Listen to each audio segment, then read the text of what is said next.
The light on the card reader didn't even blink red. It just stayed dead, like the battery was out. I tapped the plastic against the reader again, harder this time. Nothing. 42nd floor. My floor. Or at least, it used to be. Having some trouble. Mr. Vance Diaz, the security kid, was trying not to look awkward. He was maybe 22, fresh out of some SUNY school, still wearing his uniform like it itched. The badge worked fine yesterday. Diaz, I said, keeping my voice flat. Yeah, I know. Sir, we got a memo this morning. New protocol from HR. Level 42 access is restricted to, He trailed off, scrolling through his tablet, like the words might change if he squinted hard enough. Restricted to executive leadership and designated support staff only. Designated support staff. I repeated. I looked at the elevator bank. The doors to number 4, the private car, were closed. Since when am I not executive leadership? Diaz winced. I'm just following the memo. Mr. Vance. Mrs. Vance, Ms. Kingsley Vance. She said to divert you to 40 if you showed up. There's a lounge there. I can call up. Let them know you're... Don't bother. I turned away from the elevators. I didn't need to see the memo. I knew exactly who wrote it. I took the public car to 40. The air felt thicker here, like the HVAC was struggling. Or maybe it was just the smell of cheap ambition. Julian Reed was already in the executive lounge, which was really just a glorified break room with an espresso machine that cost more than Diaz's annual salary. Julian was hunched over a mahogany table, pushing scrambled eggs around a plate. He had a tumbler of Macallan in his hand. 9:15 in the morning, par for the course with Julian. She did it, I said, sliding into the leather chair opposite him. Julian didn't look up. He took a slow sip of his scotch. Marcus Webb is measuring the drapes as we speak. Literally. I passed him in the hall 10 minutes ago.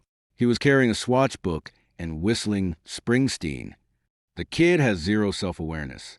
She revoked my access. I said, I pulled out my phone, opened the VKD internal app, and tapped the directory. My name was still there, but the digital key icon was grayed out. She's telling building security, I'm not clear for my own office. It's worse than that. Ethan, Julian finally looked at me. His eyes were bloodshot, the pupils a little too wide. He slid a manila folder across the table. Read the minutes from yesterday's board sync, the one you weren't invited to. I flipped open the folder. The paper was heavy stock, the kind Victoria insisted on for all official communications. Her signature was at the bottom, a sharp, aggressive scrawl. In light of recent redundancies in executive infrastructure, and in an effort to streamline operational efficiency, the board approves the reallocation of physical assets, specifically the office suite on the 42nd floor, previously occupied by silent partner Ethan Vance. The space will be repurposed for the newly formed Office of Strategic Sustainability, under the direct supervision of Executive Assistant to the CEO, Marcus Webb. I kept reading. There it was, buried in the corporate jargon. Redundant executive presence. Irrelevant overhead. She called me irrelevant overhead. I said, my thumb smudged the ink. In front of Pembroke and the rest of them, she's been laying the groundwork for weeks. Julian said, leaning back, he ran a hand through his thinning hair, telling anyone who listened that you're semi-retired, that you haven't written a line of code in years, that the company is evolving past its, what was her phrase? Its founding era legacy constraints. Legacy constraints. I muttered. I closed the folder. She's setting me up for a buyout. A cheap one, not just a buyout. Julian said. He leaned in, lowering his voice. She's been on the phone with Harrison Locke at Locke Industries. Daily, if that merger goes through, she can trigger the change of control clause. Dilute your shares into oblivion. You'd walk away with pennies on the dollar, and she'd be running a Fortune 50 company instead of just a feisty mid-cap. I stood up. I need to see it. Ethan, don't. I ignored him. I headed for the service elevator at the end of the hall. The car was empty, smelling faintly of industrial cleaner and old sweat. I hit the button for 42. The ride up was slow. Each floor a dull thud against the cables. When the doors opened, the noise hit me first. The rhythmic shriek of a power drill, the rasp of a saw. My office was being gutted. The custom mahogany panels I'd imported from a salvage yard in Edinburgh were in a splintered pile near the windows. The view of the Empire State Building was obscured by a cloud of dust. In the center of the room, leaning against my old desk, a slab of poured concrete I designed myself, was Marcus Webb. He was wearing a tailored suit that probably cost $4,000. His hair was slicked back, and he was holding a ceramic mug that read World's Best Boss. He saw me and grinned, flashing teeth that were just a little too white. Ethan, holy shit, didn't expect to see you here. Tori said you were, what was the word? Oh, yeah, indifferent.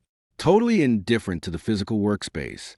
I stepped over a pile of shattered glass, remnants of the custom light fixture I commissioned. You're sitting on my desk. Marcus was your desk. He corrected, patting the concrete. Past tense. My man, we're putting in a juice bar, cold pressed, organic, and a meditation pod. Tori thinks mindfulness is key to strategic innovation. Much better use of 800 square feet than, storing old files and whatever it is you use to do up here. I walked closer. The drill stopped. One of the contractors looked at me, then at Marcus, then back to his work. You're making a mistake. I said. Marcus laughed. It was a high, nasal sound. Relax. Ethan, seriously, you've got your billions. Go play golf. Go buy a vineyard in Napa. Let the people who actually show up to work run the show. Tori's on the phone with the mayor's office twice a week. Me? I'm optimizing her calendar. We're the future. You're the past. No hard feelings, right? I looked at the meditation pod frame being assembled near the window. It looked like an oversized egg made of cheap plastic. Enjoy the juice bar. Marcus, I said, it's going to be your last acquisition. I turned and walked out. The elevator doors closed on his laughter. Back on 40. I found a quiet corner near the stairwell and called Arthur Pembroke. Arthur was old school. He'd been on the board since the beginning, back when VKD was just a two-person operation in a Palo Alto garage. He owed me big. He picked up on the third ring, his voice gravelly. Ethan, bit early for a social call. Isn't it? Arthur, it's about the office. I said, a long pause. Heard about that. Victoria mentioned a reorganization. She revoked my access. Arthur called me irrelevant overhead. She's giving my space to that assistant of hers, the one with the swatches.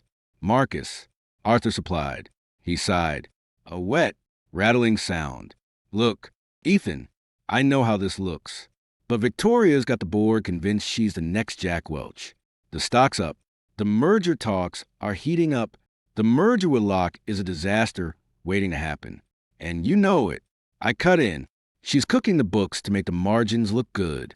And Julian's too drunk to stop her if she dilutes my shares.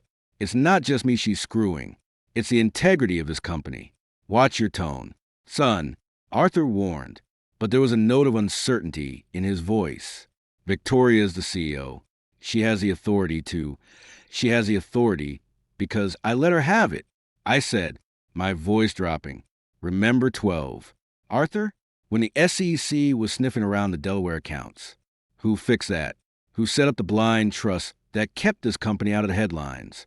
You owed me a favor then. I'm calling it in now. Another pause. Longer this time. What do you want? Ethan, I want you to remind her who owns 51% of the voting shares. I said, I want you to remind her that the silent partner is the one who signs the checks. And I want you to tell her that if Marcus Webb spends one more night in my office, I start auditing every single transaction this company has made in the last 12 months, starting with the consulting fees she's been funneling to her sister's PR firm. Arthur was quiet for a beat.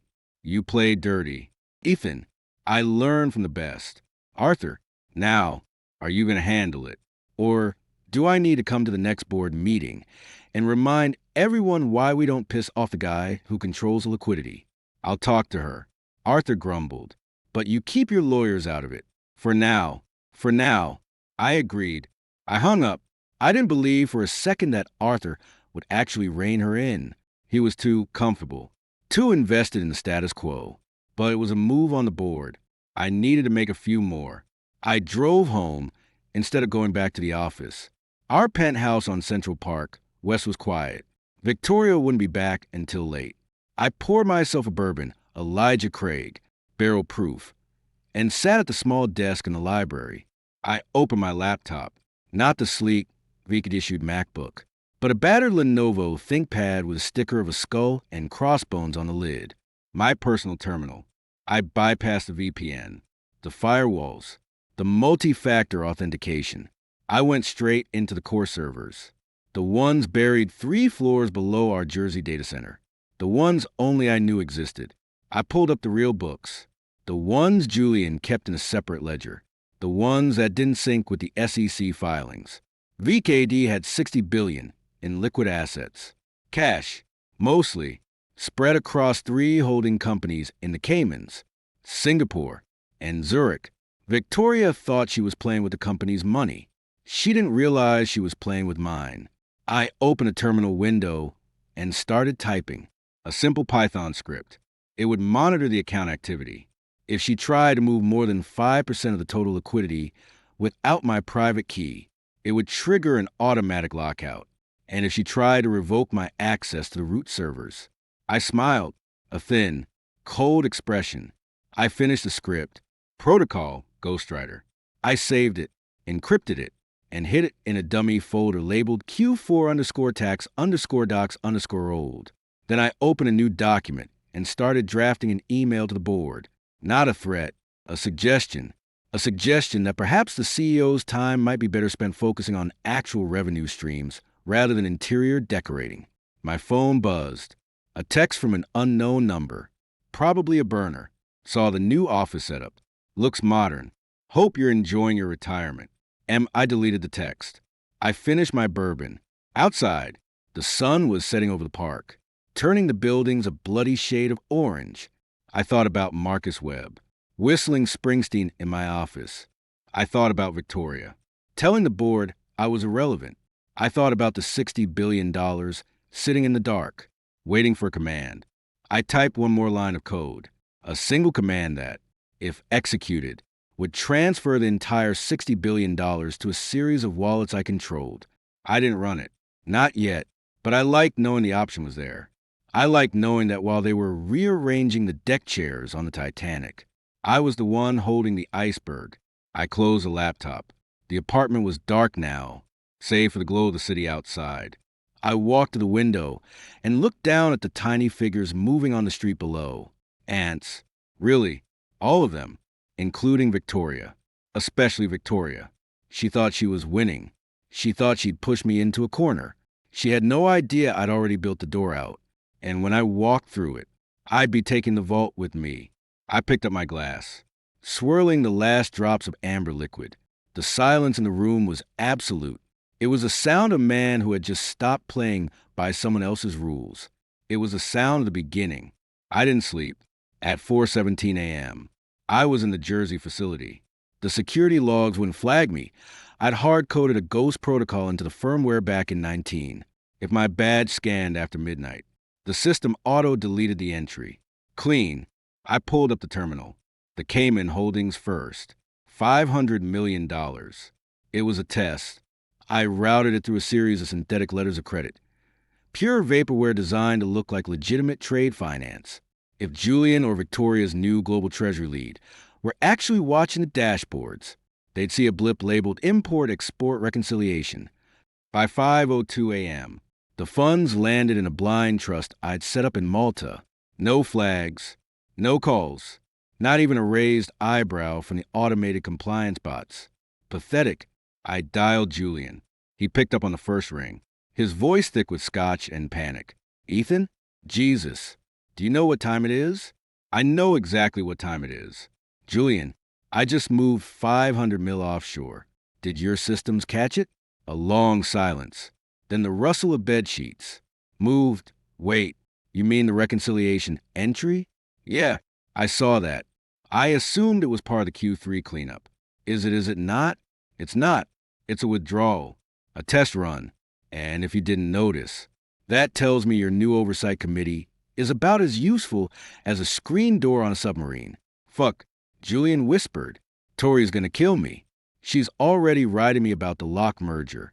She wants the liquidity numbers padded by Friday. If she finds out, she won't find out yet.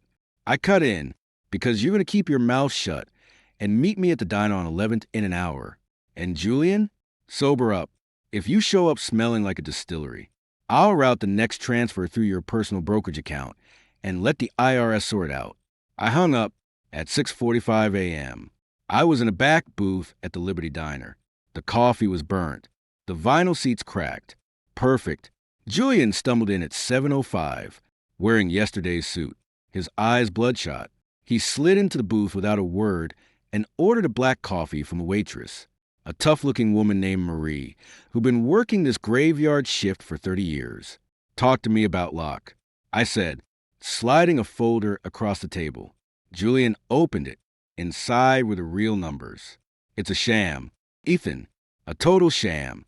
Harrison Locke wants RIP, but he's not paying a premium. He's offering stock in a holding company that's already leveraged to the hilt. Tori's selling the crown jewels for a handful of magic beans. And the books? I asked, how bad is the cooking?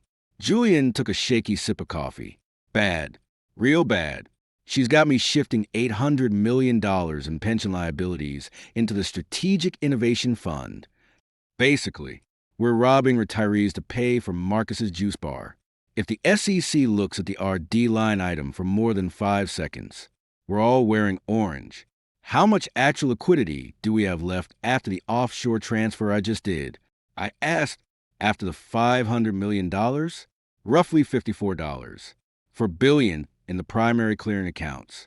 But Ethan, you touch that, and the whole thing collapses. The operational cash flow, payroll, debt servicing, vendor payments, it's all pegged to those reserves. Without them, we miss payroll next Thursday. The commercial paper market freezes us out by Friday. We'd be insolvent before the weekend. I lean back. That's the idea. Julian, insolvency is a powerful negotiation tool. You're insane, he hissed. You can't just drain the company. People will lose their jobs. The board will have you arrested. The board works for me. Julian, remember that. And as for arrests, who do you think the feds are going to chase first? The guy who moved $500 million through a legal backdoor he built? Or the CFO who's been falsifying our dear reports to hide $800 million in pension theft? I paused. Besides, I'm not draining the company. I'm reclaiming my assets. There's a difference. I slid a second folder toward him. Inside are the details for the Malta Trust. Your name's on it as a discretionary beneficiary. If you cooperate, you get a 9-figure exit and a ticket to a non-extradition country of your choice. If you don't, I'll make sure the first call the SEC gets is from a concerned executive with your signature on every cooked ledger. Julian stared at the folder like it was a snake. You've been planning this. I've been prepared for it. I corrected. Now, get back to the office. Make sure the Innovation Fund looks extra shiny for the board meeting tomorrow. And Julian, don't warn her. If I see Tori's car turn toward Jersey today, I hit enter. Understand? He nodded, his face pale. He stood up, nearly knocking over his coffee. You're a cold son of a bitch. Ethan, I'm a realistic one. I said, now go. I watched him leave. Then I pulled out my phone and dialed the facility. Initiate phase 1. Primary clearing account. All subledgers. Begin liquidation of bond positions. I want the cash ready to move by 9 a.m. Sir, that's $54. $4 billion. The operator, a dry, efficient voice named Sarah, replied. It'll trigger margin calls on the derivatives portfolio. The credit default swaps will. I know exactly what it'll trigger.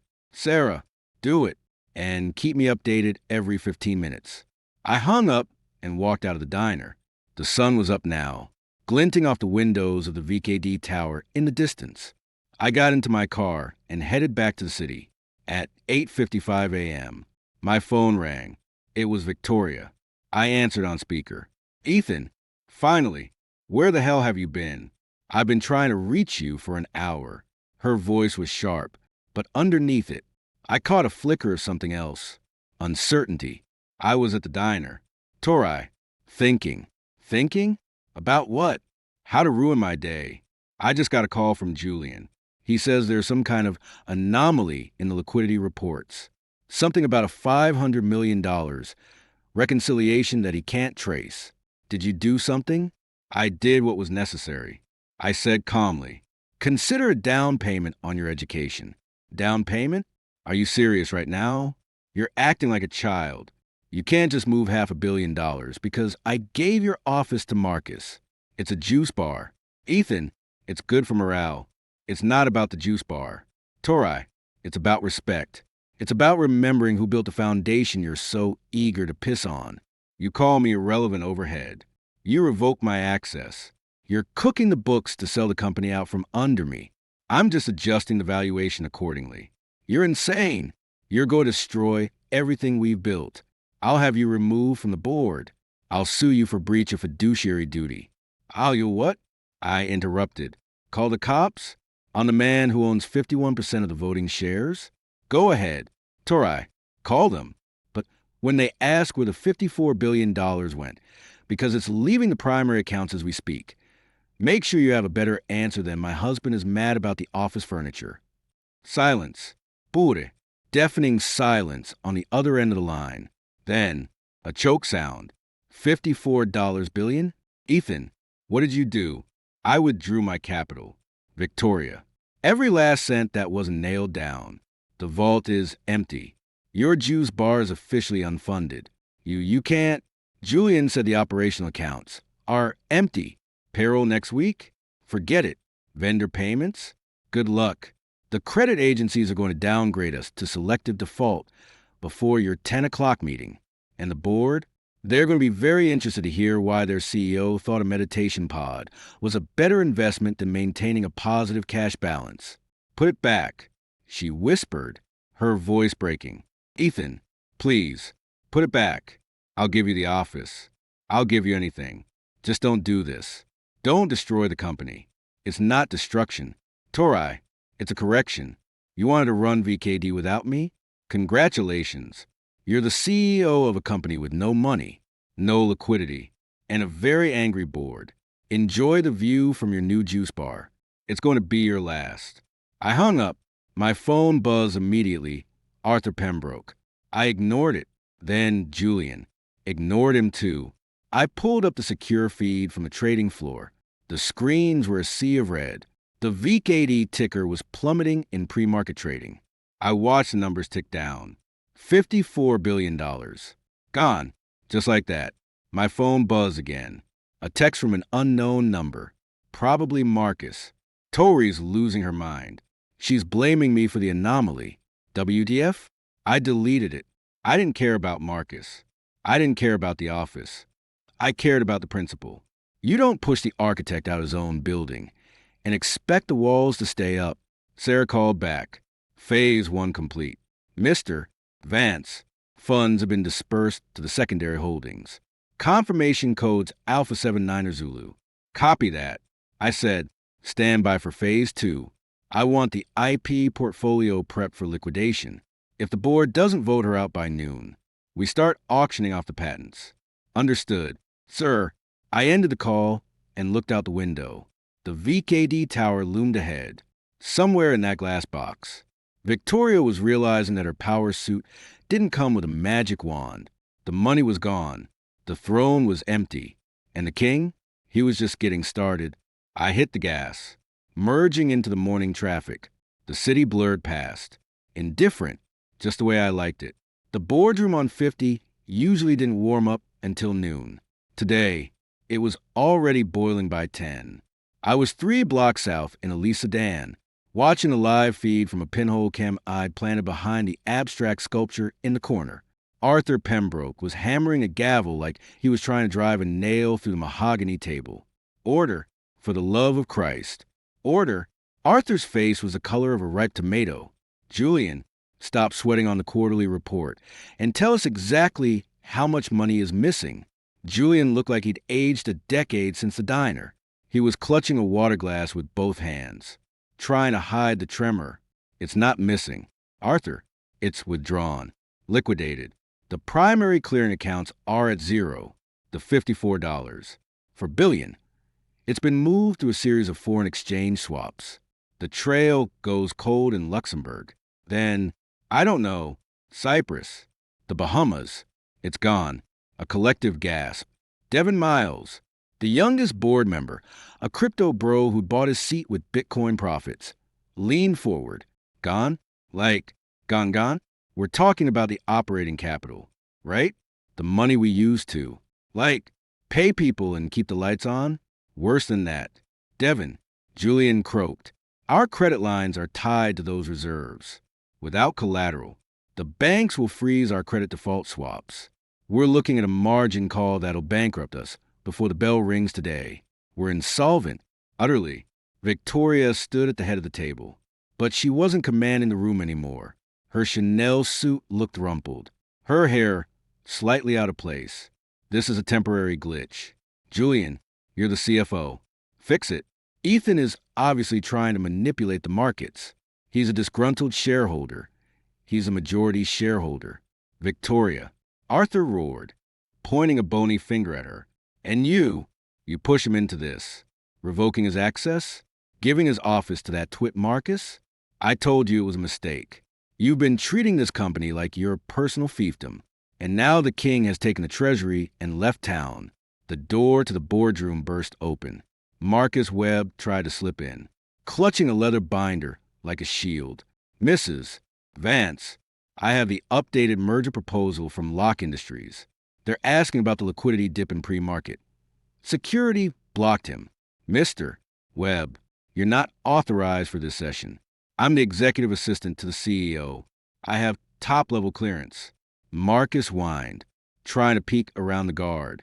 Torai, tell them to let me in. Victoria didn't even look at him.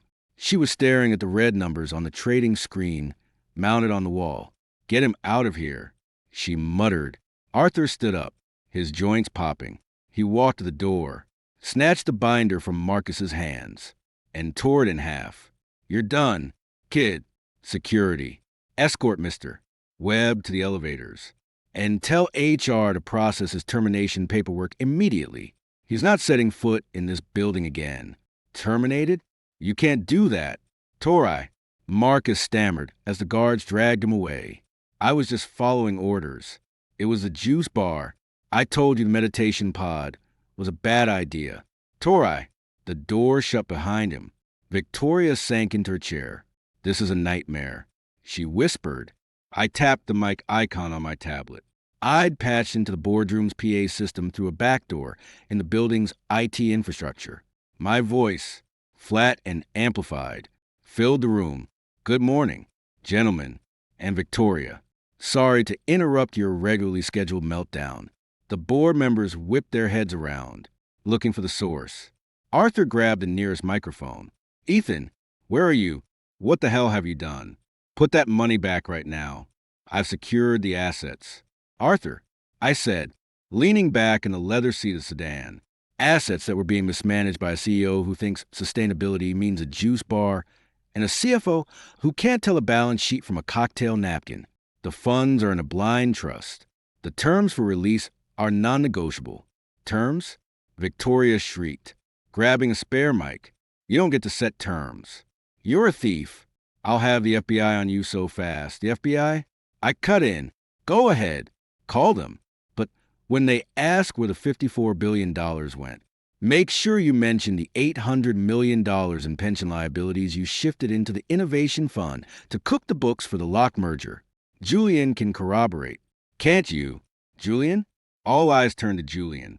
He looked like a deer in headlights. I don't know what you're talking about. Ethan, he lied, his voice cracking. Page 14 of the Q3 draft. Julian, I said, the one with the fake signatures. The one you emailed me last night at 11:30, asking if it looked aggressive enough. I still have the metadata. Julian, and the encryption keys. Julian went white. He dropped the water glass. It shattered on the floor. Ethan, please. Arthur tried again. his tone shifting to a wheedling plea. We can work this out. The board will support you.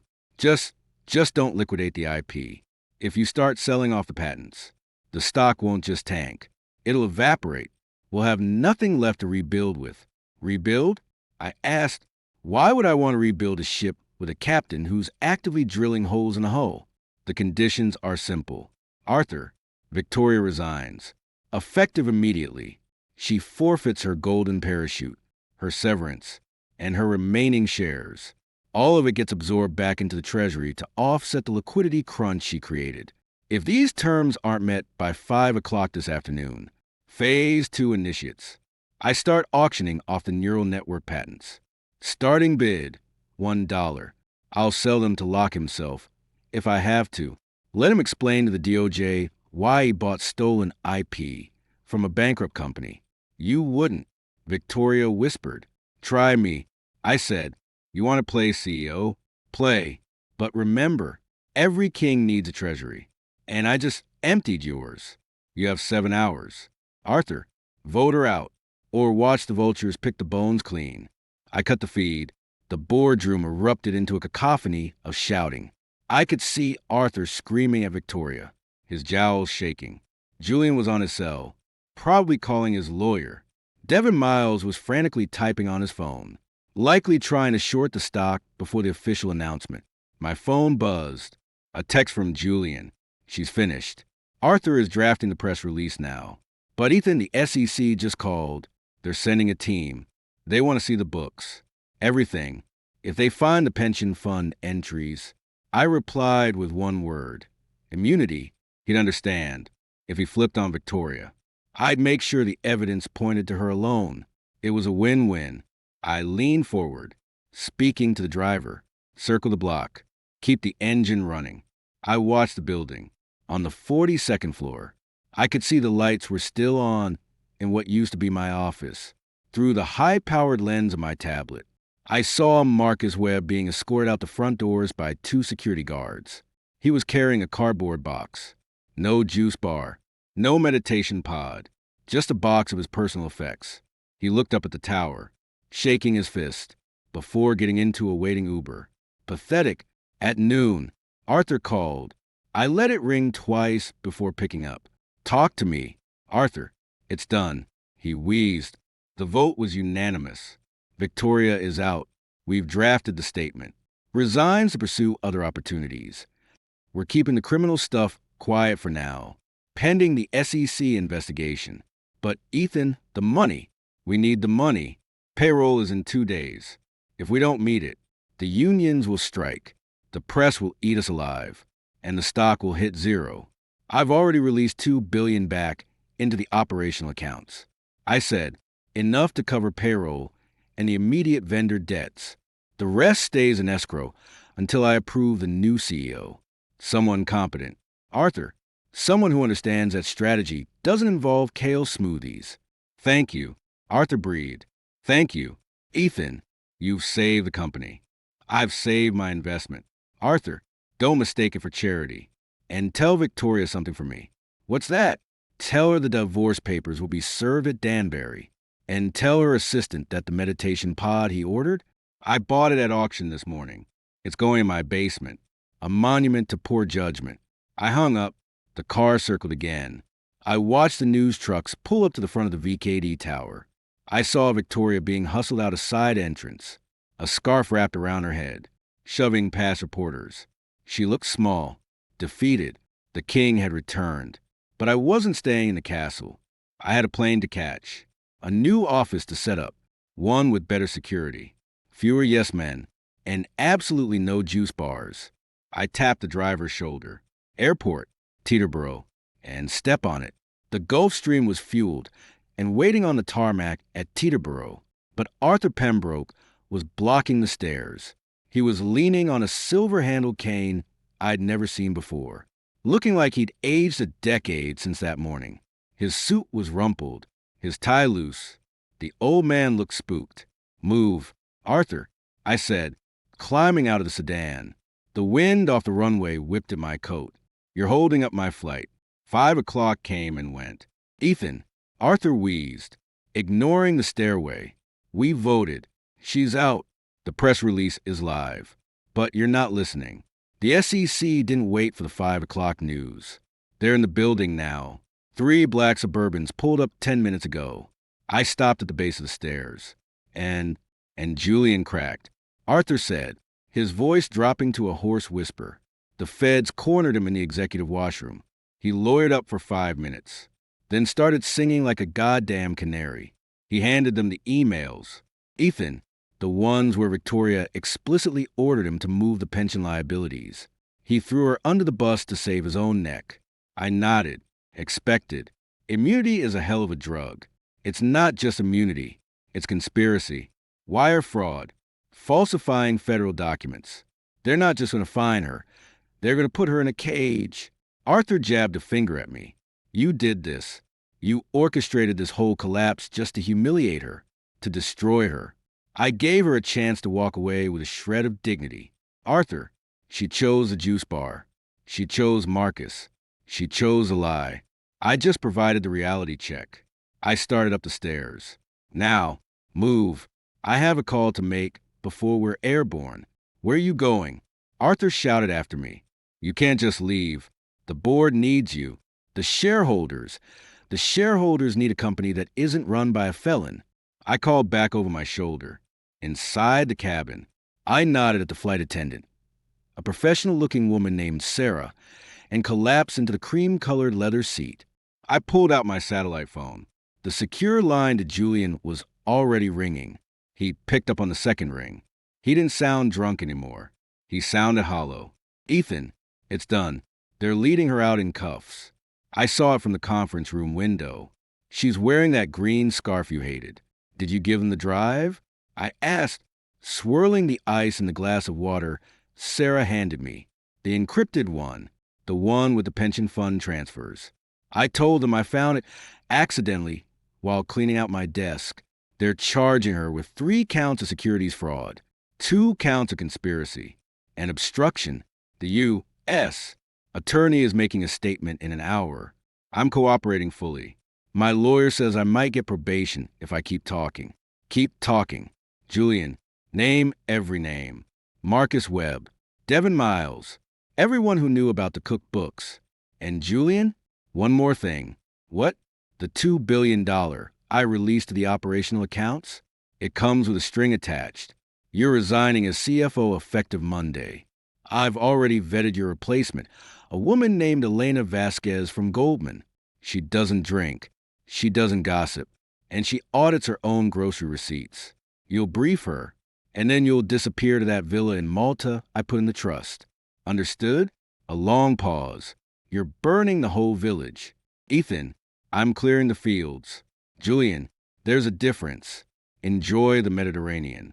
And Julian, don't call me again. I hung up. Arthur was still visible through the small round window, pacing at the base of the stairs like a caged animal. I pressed the intercom. Sarah, inform Mr. Pembroke that if he doesn't clear the stairs in 60 seconds, I'll have the tower report the aircraft as compromised. He doesn't want the FBI crawling all over his private equity holdings looking for irregularities. 30 seconds later, Arthur shuffled away, shooting a murderous look up at the window. The stairs retracted. The engines roared. As we climbed through the cloud cover, I opened my laptop. The news alerts were already flooding in. VKD CEO Victoria Kingsley Vance arrested on federal fraud charges. Markets in turmoil as Vance Kingsley Dynamics implodes. Ex-CEO's assistant Marcus Webb questioned by authorities. Released. I clicked on the last one. There was a shaky cell phone video of Marcus being let out of a Starbucks in Secaucus by 2 detectives. He was wearing a stained apron, his hair greasy, his eyes wide with panic. A reporter shoved a microphone in his face. Mr. Webb, did you know Mrs. Vance was committing fraud? Was the juice bar funded with embezzled money? Marcus sputtered, trying to cover his face. I just worked the register. I don't know anything about fraud. It was the meditation pod. I told her the feng shui was off. Ask Ethan. He's the one with the money. I closed the laptop. Pathetic. I leaned back, closing my eyes. The hum of the engines was the only sound. Sarah appeared silently, refilling my water glass. Sir, we're reaching cruising altitude. Would you like a blanket? No. I reached into my coat pocket and pulled out a small brass key, the original key to the office on the 42nd floor. I'd had it duplicated years ago and kept the master on my ring. This one was a souvenir. I held it up to the light. Sarah, do we have a shredder on board? In the galley. Sir, bring it here. She returned with a small, heavy-duty shredder. I dropped the key into the slot. The machine whirred, chewing the brass into confetti. It was a satisfying sound. The final end of an era. No more offices. No more boardrooms. No more wives who mistook access for ownership. My phone buzzed. An encrypted text from an unknown number. She's at the holding cell. She's asking for you. Says she's sorry. Says she'll sign whatever you want. AP. I deleted the message. I didn't need an apology. I needed distance. I needed the silence that came with 30,000 feet of altitude. I opened the laptop again, not to look at the news, but to check the blind trust. $52. For billion, the $2 billion I'd released was already smoothing things over in the markets. VKD stock had stabilized at a new, lower baseline. The company would survive. It would be smaller, quieter, and run by people who fear me more than they feared the SEC. I transferred $100 million to a foundation I'd set up years ago, the Advanced Literacy Initiative. It funded math and coding programs in inner-city schools. An ironic flourish. Let Victoria read about it from her prison library. I closed the laptop for good. The sun was setting outside the window, a dull orange glow over the Atlantic. I thought about the meditation pod. It was currently sitting in a storage unit in Newark, paid for through a shell company. Maybe I'd have it installed in my new study in Zurich. A conversation piece. See this, Greta? This is what happens when you confuse a corner office with competence. The flight attendant dimmed the lights. I didn't sleep. I just sat in the dark, listening to the engines. For the first time in a decade, I wasn't thinking about the next quarter, the next merger, or the next knife in the back. I was thinking about nothing, and it was perfect. Zurich in November is gray, not the dramatic gray of a New York storm, just a flat, persistent overcast that makes the limestones of the Bonhoefstrasse look like they've been bleached of ambition. I liked it. My office was on the limit quai, a minimalist box of glass and steel. No art on the walls, no family photos, just a desk, a terminal, and a view of the river moving sludge-brown toward the lake. Greta, my new assistant, was Swiss to the bone, efficient, taciturn, and deeply suspicious of anyone who used more than 3 words when one would do. She stepped in without knocking, holding a tablet. Mr. Vance, Pembroke on line 1. The journali's requesting a profile. They're calling you the ghost of Wall Street. I didn't look up from the screen. The VKD ticker was flatlining at $14.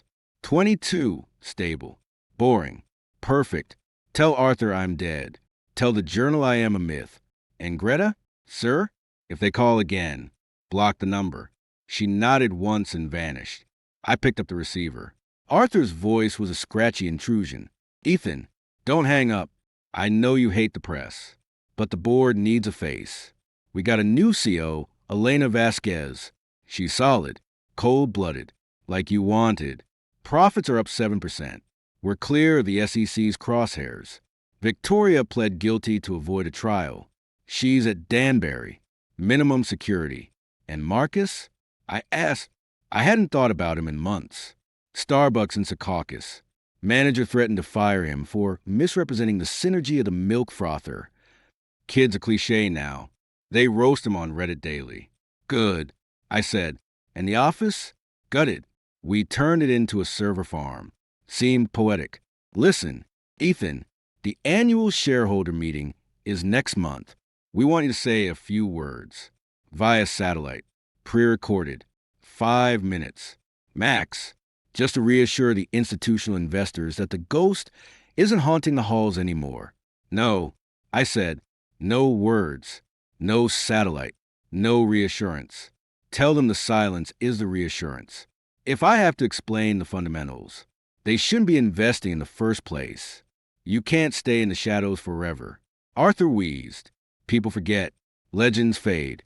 Let them forget. I said, forgetting is the best security protocol. I hung up before he could argue. Greta reappeared. Mister, Webb is on the secure line. Audio only. I raised an eyebrow. Marcus Webb. That was a new one. I hit the blinking red button. Speak. Mister. Vance? Ethan? Oh, thank God. Please. I know I screwed up. I know I was an idiot. But I'm begging you. I saw the reports. The $54 billion. It's all you, right? You're the one holding the bag? Look, I'm not asking for a job. Just, I don't know, a consulting fee? A finder's fee? I did help, didn't I? I was the catalyst. If I hadn't taken the office, you wouldn't have, Marcus. I cut in. My voice was flat. You're a footnote. In a year, you'll be a meme. In 5, you'll be a cautionary tale in some MBA ethics seminar. You want a fee? Go sell your story to page 6. See how much they pay for the assistant who got outplayed by the silent partner. My guess? Not enough to cover your therapy bills. I hung up. Greta didn't even blink. Shall I block that line as well? Sir? Yes. And add Webb to the permanent exclusion list. If he shows up at the building, call the police. Tell them he's attempting to optimize the feng shui of the lobby. She almost smiled. Almost. My personal phone vibrated. An encrypted text from a number I didn't recognize. I opened it. It was a photo. Victoria. She was in a pale green jumpsuit. Her hair pulled back in a limp ponytail. She was standing in a cafeteria line, holding a plastic tray. She looked thin, defeated. The caption was from Arthur. She asked about you, said she hopes you're happy, thought you should see. I stared at the image. I waited for the anger, waited for the satisfaction, waited for something. There was nothing, no triumph, no pity, just a vague sense of irritation that Arthur had wasted my bandwidth. I deleted the photo. Then I deleted the number. I stood and walked a window. The limb mat was choppy today. Downstream, the lake was a sheet of gunmetal. I thought about the $52. For billions still humming in the blind trusts. It wasn't just money. It was a vote of no confidence in the entire system.